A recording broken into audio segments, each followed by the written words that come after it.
En 1929, Joseph Kennedy hizo 3 movimientos específicos 6 meses antes del desplome definitivo. Convirtió sus posiciones en efectivo. Compró oro. Y se posicionó para ganar con la volatilidad. Cuando el mercado se desplomó un 89% y millones de personas vieron desaparecer su patrimonio, Kennedy salió del otro lado con $50 millones en ganancias mientras el resto lo perdía prácticamente todo. En 1987, Paul Tudor Jones repitió exactamente la misma jugada. Efectivo, oro, volatilidad. El 19 de octubre, cuando el mercado cayó un 22,6% en un solo día, el famoso lunes negro, Jones ganó $100 millones en una sola jornada. En 2008, Michael Burry, John Paulson y otros hicieron lo mismo. Efectivo, oro, volatilidad. Mientras el sistema financiero colapsaba, ellos sumaban miles de millones a sus cuentas. Y ahora, en 2025, Warren Buffett, Ray Dalio y Bill Ackman están ejecutando las mismas 3 jugadas. No son 2, no son 5, son 3. Las mismas 3 que han funcionado antes de cada gran crisis del último siglo. Esto no es suerte, no es magia. No son genios improvisando. Es un patrón mecánico que se repite porque los grandes desplomes siguen siempre la misma secuencia. Valoraciones extremas, apalancamiento excesivo, un evento detonante, liquidaciones forzadas y pánico. Y los inversores que lo ven venir hacen las mismas 3 jugadas cada vez. En este video te voy a mostrar exactamente cuáles son esas 3 operaciones, cómo funcionaron en 1929, 1987 y 2008. ¿Y por qué se están repitiendo ahora mismo en 2025? Porque entender este patrón te da una elección muy clara. Puedes ignorarlo y aguantar la caída como hace la mayoría, perdiendo entre un 30% y un 50%, o más, de tu patrimonio. O puedes reconocer en qué punto del ciclo estamos y posicionarte a tiempo. Las 3 jugadas ya se han activado. El patrón se está repitiendo. Y el próximo crash no es una posibilidad remota. Es la consecuencia lógica de lo que ya está en marcha. ¿Por qué estas 3 jugadas específicamente? ¿Por qué no 4? ¿Por qué no 10 estrategias diferentes? Porque cada gran crash sigue una secuencia mecánica y previsible, y estas 3 jugadas cubren las 3 fases clave de esa secuencia. La primera fase es la fase de reconocimiento. Es cuando el smart money se da cuenta de que las valoraciones son insostenibles, de que el riesgo ha superado por completo al potencial de recompensa. Aquí es donde sales, donde conviertes posiciones en efectivo, donde dejas de jugar al héroe y empiezas a preservar capital. Es el momento de estar fuera antes del impacto. La segunda fase es la fase de preservación de riqueza. Cuando estás sentado sobre grandes cantidades de efectivo, te expones al otro enemigo silencioso, la inflación y la devaluación de la moneda. Por eso se recurre al oro y a otros activos duros, instrumentos que han demostrado durante miles de años mantener poder adquisitivo cuando las divisas y los activos financieros se desploman. La tercera fase es la fase de beneficio puro. No solo se trata de no perder, se trata de ganar con el colapso. Aquí entran los instrumentos de volatilidad, las posiciones cortas, las opciones put, los credit default swaps, apuestas que se disparan cuando el sistema empieza a arder. Estas 3 jugadas, ejecutadas de forma coordinada, crean la posición perfecta. La jugada 1 te protege de la pérdida directa. La jugada 2 te protege de la devaluación de la moneda. La jugada 3 te permite ganar dinero precisamente cuando todo el mundo está siendo aniquilado. Y luego, después de que estas 3 jugadas hayan pagado, viene una cuarta operación implícita de la que hablaremos más adelante. Comprar en el suelo con el efectivo que preservaste y con los beneficios que generaste. Pero primero, veamos cómo se han repetido estas 3 jugadas en 4 crisis diferentes a lo largo de casi 100 años. Jugada número 1. La conversión a efectivo. Esto sucede entre 12 y 18 meses antes del crash. Es la señal más temprana. El reconocimiento de que el mercado ha llegado a niveles insostenibles y el dinero inteligente se está bajando del tren. Mira cómo se repite en cada ciclo. En 1929, Joseph Kennedy era uno de los especuladores más agresivos de los locos años 20. Hizo millones manejando stock pools, esquemas coordinados de compra para inflar precios y vender en la cima. A principios de 1929, Kennedy controlaba posiciones enormes en múltiples acciones. El mercado estaba eufórico. Las acciones se habían triplicado en 5 años, y la deuda de margen estaba en récords. Inversores pidiendo prestado hasta el 90% del valor de las acciones para comprar aún más. Kennedy entendía el patrón. Cuando todo el mundo está apalancado y totalmente invertido, ya no queda nadie por entrar. Sin nuevos compradores, los precios caen. Y cuando caen un poco, las llamadas de margen obligan a vender. Esas ventas forzadas empujan los precios aún más abajo, provocando más llamadas de margen. Es una espiral de muerte. Kennedy conocía perfectamente esa dinámica. Por eso, en el verano de 1929, empezó a convertir sus posiciones en efectivo de forma sistemática. No liquidó todo de golpe, porque eso habría movido el mercado y empeorado sus precios de salida. Lo hizo poco a poco, durante varios meses. Para septiembre, Kennedy estaba mayoritariamente en efectivo. El Dow Jones hizo su máximo el 3 de septiembre en 381 puntos. El crash comenzó el 24 de octubre, el famoso Jueves Negro, apenas 7 semanas después de que Kennedy hubiera salido casi por completo.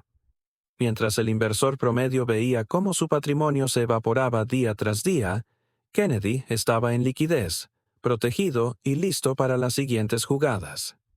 En 1987, Paul Tudor Jones dirigía un hedge fund exitoso, especializado en commodities y renta variable. Pero a mediados de ese año, empezó a preocuparse seriamente por las valoraciones. El Dow había pasado de menos de 1,000 puntos en 1982 a más de 2,400 en agosto de 1987, una subida del 140% en 5 años. Los múltiplos precio-beneficio estaban estirados, la deuda de margen se disparaba y una nueva maravilla tecnológica, el program trading, ordenadores ejecutando operaciones masivas de forma automática, creaba una inestabilidad que pocos entendían de verdad. Jones hizo los números y llegó a una conclusión brutal. Un crash era inevitable en cuestión de meses. En agosto y principios de septiembre empezó a reducir sus posiciones largas de forma agresiva. Convirtió en efectivo. Llegó a escribir a sus inversores avisando de que esperaba una caída mayor para octubre. No fue una profecía vaga, fue concreta. Octubre. Durante septiembre siguió aumentando el nivel de liquidez. Para principios de octubre su fondo estaba mayoritariamente en efectivo y listo para activar las jugadas 2 y 3. El mercado marcó máximo el 2 de octubre en 2,722 puntos. El crash llegó el 19 de octubre, 17 días después. Jones ya estaba fuera. En 2008, el proceso fue más complejo porque varios inversores vieron la burbuja inmobiliaria en momentos distintos. Michael Burry empezó a ponerse defensivo en 2005. Hasta entonces gestionaba un fondo de valor centrado en acciones infravaloradas, pero su investigación sobre hipotecas subprime le llevó a una conclusión radical. No solo había una burbuja, el sistema financiero entero estaba construido sobre arena.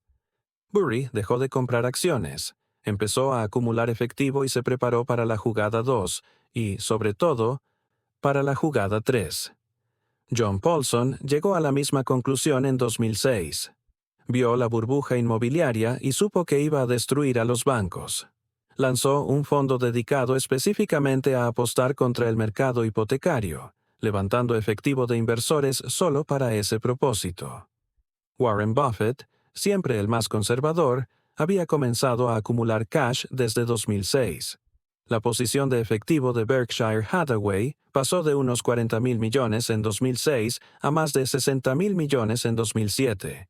Su mensaje era claro: no encuentro nada que valga la pena al precio actual. Traducción: las valoraciones están demasiado altas. El mercado marcó máximo en octubre de 2007. Para entonces, Burry, Paulson, Buffett y otros ya estaban fuertemente posicionados en liquidez. El crash se aceleró durante 2008. Ellos estaban protegidos. Y ahora llegamos a 2025. Warren Buffett está sentado sobre una montaña de efectivo que ronda los $325,000 millones. Repito, $325,000 millones. Es la mayor posición de cash corporativo de la historia, tanto en términos absolutos como en porcentaje de los activos de Berkshire. Buffett ha estado vendiendo acciones sistemáticamente para levantar ese efectivo, reduciendo su posición en Apple, saliendo de bancos, recortando exposición. En su carta a los accionistas de 2024 dijo abiertamente que no encontraba nada razonablemente valorado para comprar. En el lenguaje de Buffett, eso es código. Todo está caro. Salte. Y no es solo Buffett. Jeff Bezos ha vendido más de $13,000 millones en acciones de Amazon entre 2024 y 2025. Mark Zuckerberg ha vendido miles de millones en acciones de Meta en plena euforia de máximos históricos. Jamie Dimon, CEO de JP Morgan, vendió acciones de su propio banco por primera vez en su mandato. Las ventas internas en las grandes corporaciones de Estados Unidos han alcanzado niveles que no se veían desde 2007. Estas son las personas que ven los números reales, las cuentas reales, el consumo real, y están convirtiendo su riqueza financiera en efectivo. La jugada 1 está ocurriendo ahora mismo. El dinero inteligente ya está fuera. Es exactamente el mismo patrón de 1929, 1987 y 2008. Salida sistemática 12 a 18 meses antes del crash. Jugada número 2. La acumulación de oro. Esta jugada se ejecuta en la misma ventana de 12 a 24 meses que la jugada 1. Mientras estás sentado sobre efectivo, no puedes olvidar al enemigo silencioso, la inflación y la devaluación de la moneda. El oro es la solución de 5,000 años para ese problema. Cada vez que el sistema se ha tambaleado, el patrón se repite. El dinero inteligente no solo sale a liquidez, también compra oro. En 1929, Bernard Baruch, uno de los grandes tiburones de Wall Street de la época, no se limitó a vender acciones y guardar dólares. Convirtió una parte importante de su patrimonio en oro físico. Sabía que el crash traería primero deflación, pero también sabía que la respuesta política sería manipular la moneda. Cuando el mercado se hundió, el oro mantuvo su valor oficial en torno a $20,67 la onza. El golpe real llegó en 1934, cuando Roosevelt devaluó el dólar y revalorizó el oro hasta $35. Cualquiera que tuviera oro ganó cerca de un 70% medido en dólares mientras la bolsa seguía en ruinas. Baruch no solo sobrevivió, salió más rico. En 1987, el papel del oro fue diferente porque el crash fue brutal pero corto. Aún así, quienes acumularon oro en 1986 y principios de 1987 salieron ganando. El metal rondaba los $300 por onza y, en plena histeria de octubre, se disparó hacia los 475. Cerca de un 60% de subida justo cuando la renta variable ardía. Después retrocedió, pero la jugada cumplió su función: proteger en el momento de máximo pánico. Paul Tudor Jones combinó alto nivel de liquidez con posiciones en oro como parte de su escudo defensivo. Y funcionó. En 2008, la jugada 2 se volvió protagonista. El oro cotizaba cerca de $600 en 2007, justo cuando el dinero inteligente empezaba a posicionarse. A medida que quebraban bancos, se congelaba el crédito y la Reserva Federal encendía la impresora de billetes. El oro fue escalando. $1,000 en 2008. Más de 1,200 en 2009. Casi 1,900 en 2011. John Paulson, después de ganar miles de millones con su gran apuesta contra las hipotecas, dirigió una parte enorme de ese capital hacia fondos centrados en oro. Entendía la secuencia: crisis, rescates, emisión masiva de dinero, devaluación. El oro era la forma de salir al otro lado con el poder adquisitivo intacto. En 2025, la jugada 2 ya está en marcha a una escala distinta a todo lo anterior. Los bancos centrales están comprando oro como si estuvieran leyendo el guión completo. China, Rusia, India, Turquía, Polonia, Singapur y muchos más. Están reduciendo dependencia del dólar porque ven lo que cualquiera que mire los números también ve. Una montaña de deuda que solo se puede resolver devaluando la moneda. Y las grandes fortunas privadas piensan igual. Ray Dalio, recomendando tener un porcentaje del portafolio en oro, Stanley Druckenmiller hablando de sus posiciones, Paul Tudor Jones usando el oro como seguro contra la erosión de las divisas. El mensaje es claro. La jugada 2 está activa. El oro vuelve al centro del tablero justo antes de la siguiente fase del ciclo.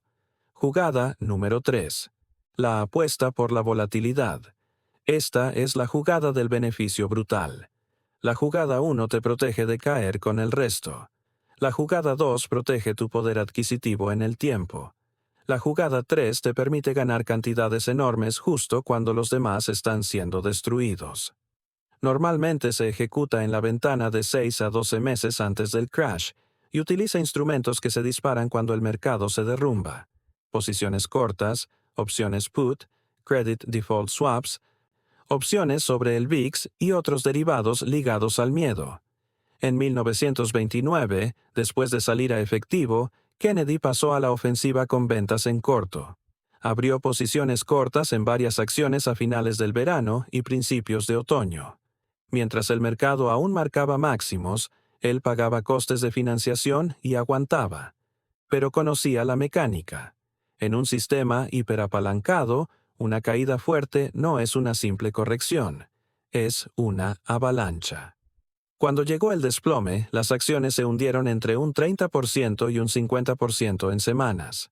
Kennedy recompró barato, devolvió las acciones prestadas y se quedó con la diferencia. Millones de beneficio en la fase en la que el resto perdía todo. En 1987, Paul Tudor Jones llevó esta jugada al libro de la historia. Tras levantar efectivo y cubrirse con oro, compró enormes bloques de opciones put sobre índices bursátiles. Pagó millones en primas durante meses, hasta que llegó el lunes negro. El Dow cayó un 22,6% en un solo día, y sus puts se dispararon de valor. Ese mes su fondo subió más de un 60%. Es la esencia de la jugada 3. Pequeñas pérdidas controladas mientras esperas. Ganancia explosiva cuando el sistema entra en pánico. En 2008, Michael Burry y John Paulson replicaron la jugada 3, pero sobre un objetivo distinto. Las hipotecas subprime. Como no existía un instrumento directo para vender en corto esos préstamos, ayudaron a crear uno. Credit default swaps sobre bonos hipotecarios. Pagaban una prima anual para asegurarse contra el impago. Durante un tiempo parecían locos, perdiendo dinero cada mes mientras el mercado inmobiliario seguía subiendo. Pero cuando empezaron los impagos en cadena, los swaps pagaron el valor total. Contratos comprados por unos pocos millones se convirtieron en cientos o miles de millones en beneficios. Es la jugada 3 llevada al extremo. Hoy, en 2025, la jugada 3 vuelve a repetirse, pero con otro foco. El inmobiliario comercial, la deuda corporativa sobreapalancada, índices bursátiles en máximos históricos. El coste de asegurarse contra impagos de deuda inmobiliaria comercial se ha disparado. Eso significa que hay manos fuertes comprando protección. También hay actividad anormal en opciones put sobre el S&P 500 y el Nasdaq con vencimientos a 2025 y 2026, y un aumento en la compra de opciones call sobre el VIX. Todo esto apunta a lo mismo. Grandes jugadores pagando hoy primas para ganar cuando la volatilidad explote mañana. Vuélvelo a mirar desde arriba. Jugada 1. Conversión a efectivo. Jugada 2. Acumulación de oro. Jugada 3. Apuesta a la volatilidad y al colapso de activos concretos. Es el mismo patrón una y otra vez. Valoraciones extremas, euforia, apalancamiento máximo, un detonante cualquiera, liquidaciones forzadas, pánico. El guión no cambia. Solo cambian los protagonistas y la excusa de turno. ¿Dónde estamos ahora dentro de ese guión? El dinero inteligente ya ha ejecutado gran parte de la jugada 1. Récord de efectivo en manos de gigantes como Buffett. Ventas masivas de insiders. La jugada 2 se acelera. Bancos centrales y grandes inversores comprando oro de forma agresiva. La jugada 3 está en plena construcción. Seguros contra impagos, puts de largo plazo, apuestas directas a un pico de volatilidad. Eso nos sitúa, igual que en 1929, 1987 y 2008, aproximadamente 12 a 18 meses antes del gran golpe.